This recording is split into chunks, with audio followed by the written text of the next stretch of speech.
नमस्कार. माझ्या YouTube चॅनलमध्ये तुम्हा सर्वांचे स्वागत आहे. आज आपण पाहणार आहोत रक्तातील साखर येईल सोप्या पद्धतीने नियंत्रणात. या 4 टिप्स फक्त तुम्ही फॉलो करा.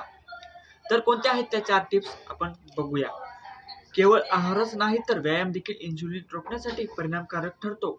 सेलिब्रिटी पोषण तज्ञ ऋतुजा दिवेकरने काही सोप्या टिप्स दिल्या आहेत, ज्या फॉलो करून तुम्ही रक्तातील साखरेवर नियंत्रण मिळवू शकता. पहिलं म्हणजे दिवसाची सुरुवात ताज्या हंगामी फळांनी करावी. तसंच केळी अथवा भिजवलेले बदाम सोलून खावेत. तसंच उपवास असेल तर एका रात्रीनंतर उपाशीपोटी कॉफी किंवा चहाने सुरुवात करणे चुकीचे ठरते.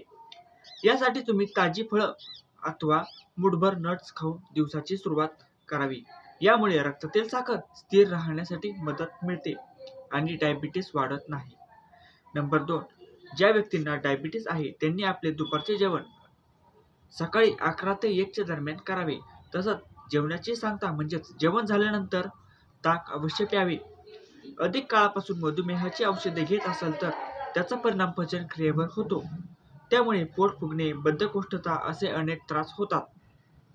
यासाठी दही वा ताक नियमितपणे प्यावे, जेणेकरून जेवण पचण्यासाठी मदत मिळते आणि व्हिटॅमिन B12, व्हिटॅमिन D शरीराला मिळते. गोड खाण्याची इच्छा होत नाही.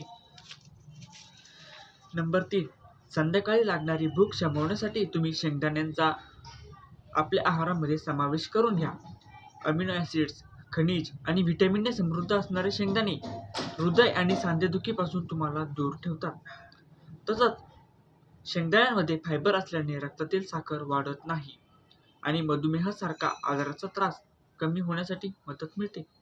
नंबर 4, जेव्हा तुम्ही चहा पिता तेव्हा त्यामध्ये 1 चमचा साखर चालू शकते. मात्र गोडव्यासाठी स्टिविया वापरू नका, कारण स्टिविया रक्तामध्ये साखर तयार करते आणि यामुळे इन्सुलिन अधिक प्रमाणात वाढते आणि त्यावर नियंत्रण ठेवणे अधिकच कठीण होते. त्यामुळे गोडव्यासाठी तुम्ही गुळाचा वापर करू शकता. कोणताही उपाय करण्यापूर्वी तुम्ही तुमच्या डॉक्टरांचा सल्ला अवश्य घ्यावा. ही एका लेखामधून माहिती मिळाली, त्यामुळे मी तुम्हाला शेअर केली. तर व्हिडिओला इतरांपर्यंत अवश्य शेअर करा, व्हिडिओला लाईक करा आणि चॅनलला सबस्क्राईब अवश्य करा. नमस्कार.